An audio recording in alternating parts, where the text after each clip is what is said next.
Alright, player one is ready. Let's take out the best driving sim ever.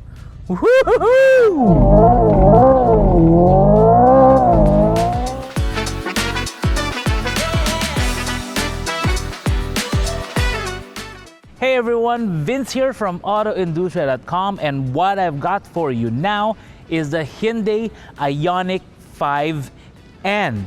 This is probably the most incredible car, well, maybe not car, we'll probably call it the best car-based driving simulator of a car. I know that doesn't make sense right now, but later when we drive it, we'll show exactly why. So what is N? Well, basically, it's Hyundai's performance brand. In the same way that BMW has M for motorsport, Lexus has F for Fuji, I think, and then you have others like Toyota GR, you have, well, Nissan goes for Nismo. N represents Namyang over in Korea because that is the birthplace of N. Well, I think the better birthplace for this would be the Nürburgring, which is where they do a lot of testing for these kinds of cars. Now, we've driven the Hyundai Ioniq 5 before, and we really love that vehicle because a lot of the things about the Hyundai Ioniq 5 are great for every day. You have a hatchback-ish SUV, although the ground clearance doesn't really say SUV, but when they handed it over to N, they kind of leveled up everything about the vehicle. I mean, do you like the satin color in this shade of blue? It looks pretty cool with the way they redid the front end, makes it a lot more aggressive, a lot more sporty. If anything, like with the Hyundai Ioniq 5, it kind of really reminds us of the Lancia Delta Integrale, but even more so in the N version. But this is much more than just design, because you look at how the car sits, it looks very low to the ground, has these bigger wheels, much bigger performance brakes, much more focused on aerodynamics. But when this pulls up beside you on a set of traffic lights, don't rev your engines, this might blow you away. Right, so let's take you through some of the details. Like I said, this is like a bigger version of a hot hatchback, but it's really more like a super hatchback. But check out the way what they did with the aero here. They've got a duct here to bring in a bit more air to the brakes, helps cooling down, and braking is gonna be key for a vehicle with this kind of performance. Pirelli P0 tires, huge wheels. The way they did the trim here is very nice. It's also got the concealed door handles there, and then when you walk up to it, it'll just open up when you press that. Pretty nice. It just looks really cool. But you see what I mean about the Lancia Delta look. Man, it really reminds me of the Sega Rally thing. I wish it was red. It would have looked really, really awesome. They have the nice N side skirt there, but also more venting for the brakes here in the back. The taillights, full width of the vehicle. And then you have the black Hyundai logo, Ioniq 5 there. Very, very nice. And they have the little centering tab that kind of reminds me of the rally steering wheels from back in the day. They used to do a lot of that. Now, to pop open the tailgate is right there. So the space here is gonna be pretty much the same as the one in the Hyundai Ioniq 5. So it's pretty good space, and you've got these rear seats here that fold down if you need extra space for all kinds of stuff. So nice and fold flat. Got a tonneau cover here. I mean, this stuff is not really important to someone buying an N model. You got your tire repair kit here. Charger right there underneath here.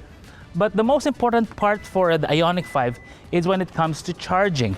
And the port is right here, just where the regular charging port is for the Ioniq 5 as well. So you got Type 2, and then when you plug into here, you've got your fast charger, depending on what charger is available to you. And right now, I need to charge.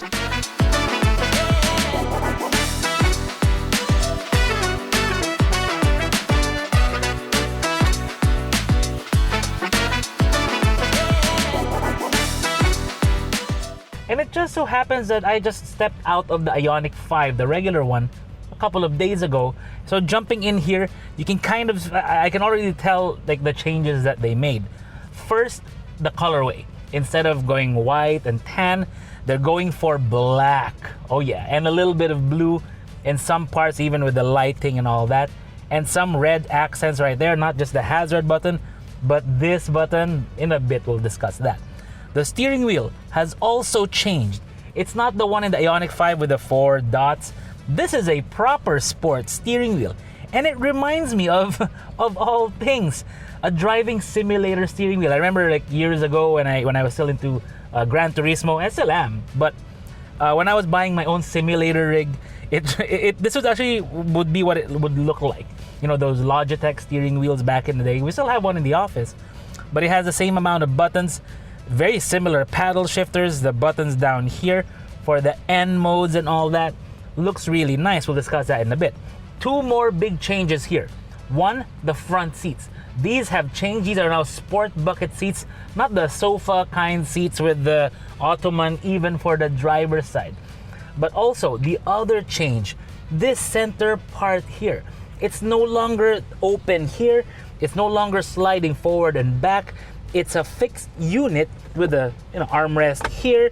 It's got these unique cup holders, which if you press, it kind of swivels out. I don't even know, it rotates into place, that kind of thing, but still very good.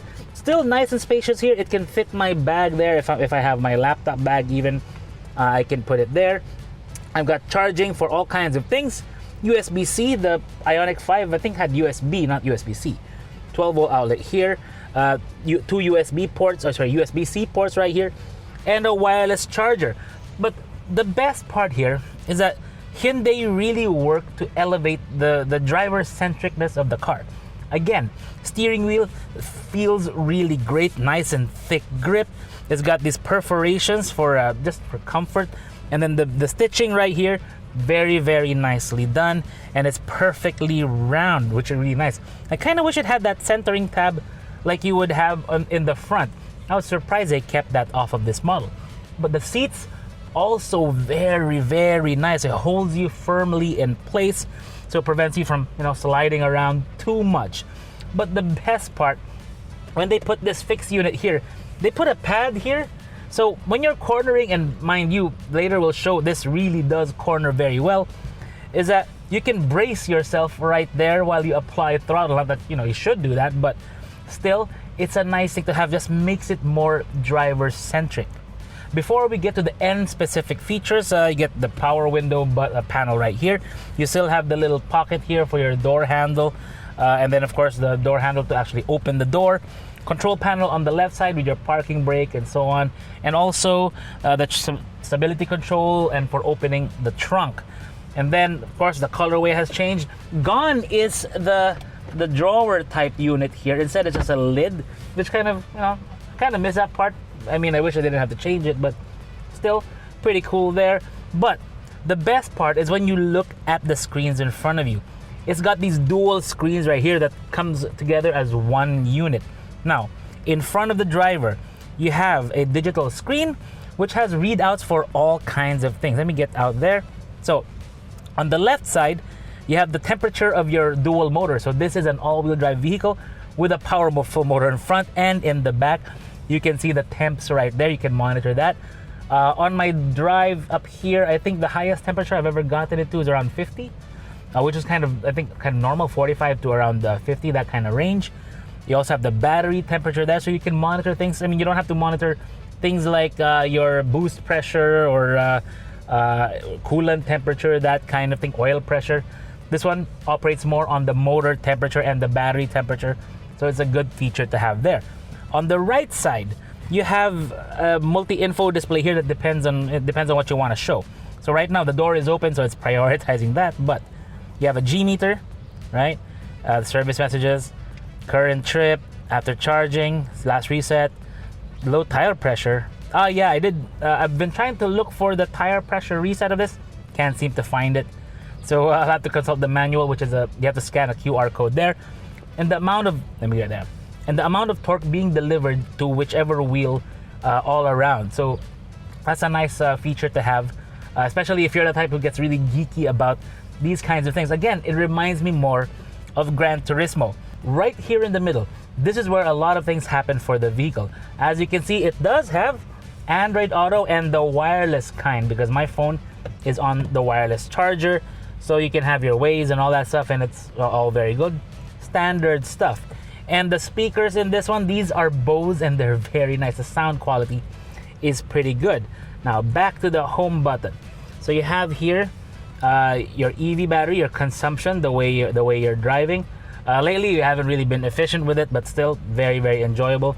So you have all the things, the state of charge, EV economy history, all that stuff. And then you have here the simple graphic of right now I've got 37%. I should charge later on.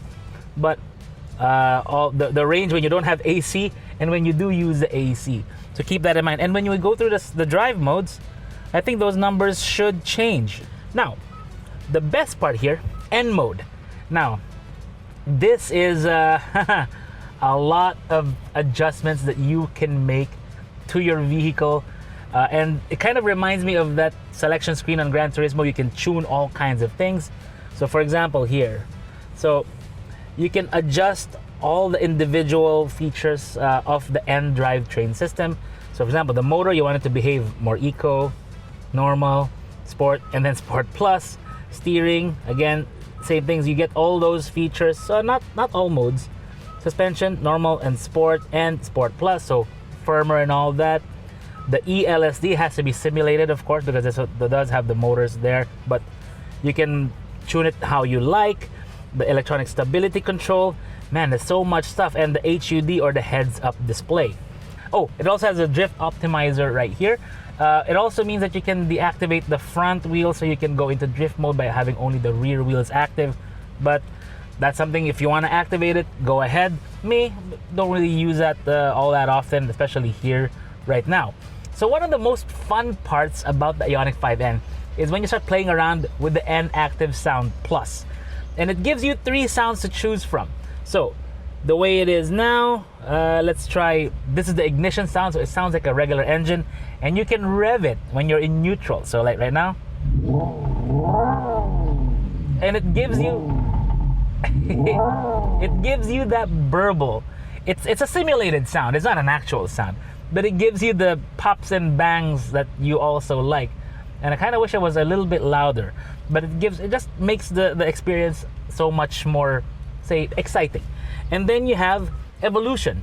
So this sound is kind of as a more evolved engine sound. So here.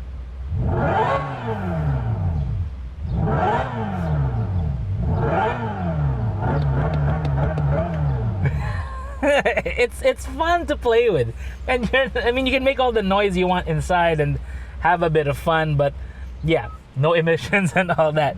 The third one is supersonic. Let's listen to it.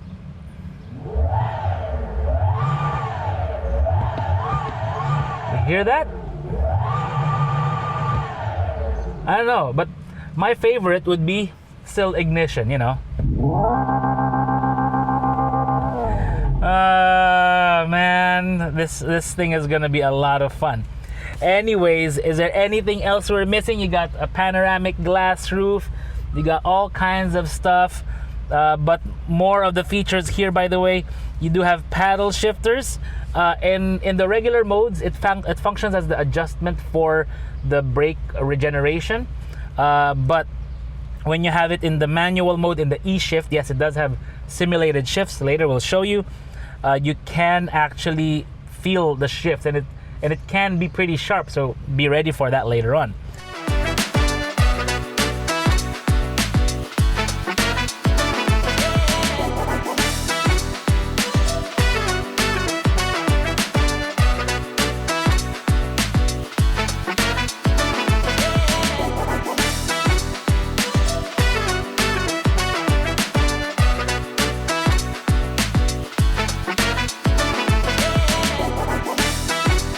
Okay, so we're finally driving the Ioniq 5N, and if you notice, we're not in the city. We are up in the mountains east of Metro Manila, because what's the point of driving this in the city, right?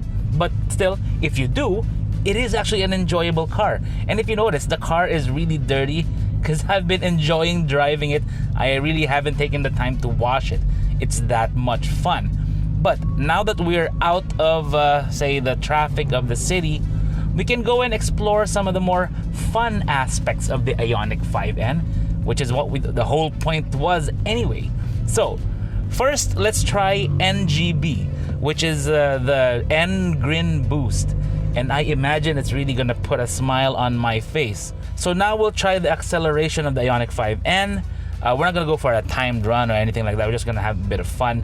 So right now I have N-Grin boost mode on, which gives me the maximum power from the motor. So let's try it. And 3, 2, 1. Oh my God! Whoa! Oh, I think my mind is still over there. And that's the thing with these electric cars. It dumps the torque right away. You just gotta hang on. And pro tip, when you do try these EVs, especially the performance ones, you should put your head on the headrest like that to really kind of brace yourself. So yeah, you don't get whiplash if you're not ready for it. So once you've got the acceleration tests out of your system, then you can start enjoying what makes the Ioniq 5N great. First is the handling, or more specifically, the cornering. Because the way it feels around the bends, even when you're like going faster than you would normally think is possible in a car like this, then you realize it corners something very similar to the GTR. That is what it reminds me the most of. And it's like incredible because you brake for a corner and then you hold it. Wow. It's my stuff in the back is sliding around, and it's it's holding its own around the corners in a way that defies its weight. Because mind you, this car is 2,200 kilograms. That's 2.2 metric tons. And when you think about it, a GTR weighs about 1,800. So what Hyundai achieved here was something that's just incredible. It just holds on to the corners when you're pushing it. And they did that through the torque vectoring, which when you think about it actually, it's easier because it's electric. And in the electric car, you can kind of do the torque vectoring electronically. And as opposed to doing that mechanically like you would do in something like a GTR or some of the other vehicles that you may know of.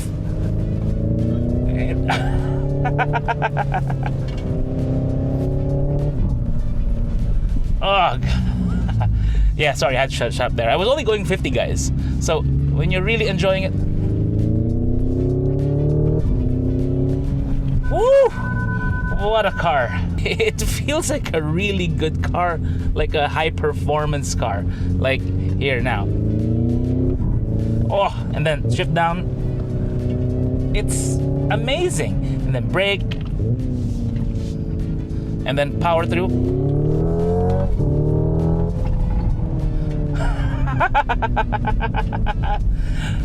Oh man, that's so much fun. What really gets me about the Ioniq 5N is how Hyundai is playing with your senses. You know, like the shifting. Like the shifting, you know it's not real. It's simulated shifting, but it feels real. And then there's a sound, also simulated, but it also feels real. The cornering, unnatural for a car of this kind of weight. And when you think about it, it's like they pulled over a reality over your eyes, over your ears, and over the way, like all the other things that you may feel, into thinking that this is like an old school hot hatchback kind of car. I mean, a big hot hatchback. But it's really not. You know, they did that via the electronic wizardry, the sound generation, which by the way, also perfectly on point, the shifting, all that stuff, the cornering, the feel.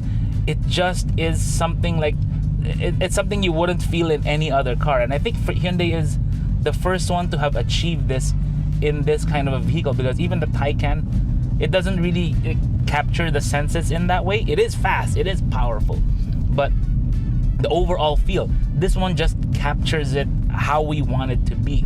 It feels it feels, sounds, and shifts old school, and you gotta love it for that. You know what Hyundai did here, it's insane, but it's sane. And they package it all in an electric vehicle. And to think, this would make me want to really just live with the drawbacks of an EV, like charging, the range, and the tires. Of course, you'll be, pulverizing those tires the more you do the acceleration test. But you're willing to live it in a car like this because it just feels so good, and it's just so much fun. And I'm trying to think of drawbacks, hard to think of any. And when it comes to the price later, we'll tell you about it. But to sum it all up, what I think Hyundai did with the Ioniq 5N is they created a driving simulator, but put it into a real car and gave it over 600 horsepower. Yeah.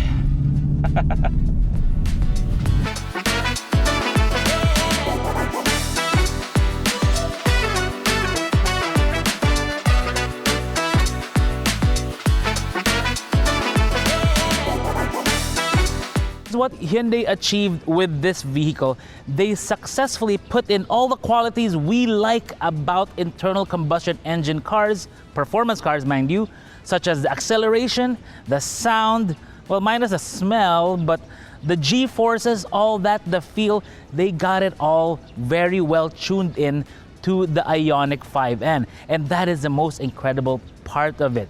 But there are going to be some drawbacks, most of which are going to be kind of associated with an EV. For one, given that it's a performance car, the range, I mean, it draws more power, so the range is less than the regular Ioniq models. And then the fact that it's an all-wheel drive with so much torque, and you're going to be wanting to accelerate all the way from every stoplight that you can. You're going to be lighting up those tires, and you're going to be burning them up quicker than you would in an ICE car. And the other thing is just charging, because charging here is catching up. But if you're really considering one of these, you already know that coming in, and you will be able to account for it. So if you're able to have a charger at home, this is going to be great for you. And the pricing of this, 4.25 million. That's not much more than the regular Ioniq 5. And with that kind of money, you get performance that blows away pretty much anything that pulls up next to you on the stoplight. Except maybe a Bugatti Veyron or a Ferrari or a Chiron, those kinds of vehicles. You'll be able to show them a thing or two about what Hyundai can deliver. Man, I hope I didn't just jinx it. Anyways, let us know what you think about the Hyundai Ioniq 5 in the comments below. Do you like it? Don't like it? Let us know. This is Vince of AutoIndustriya. Thank you for watching. And don't forget to like and subscribe. Saan kaya ka pwede mag-charge ngayon?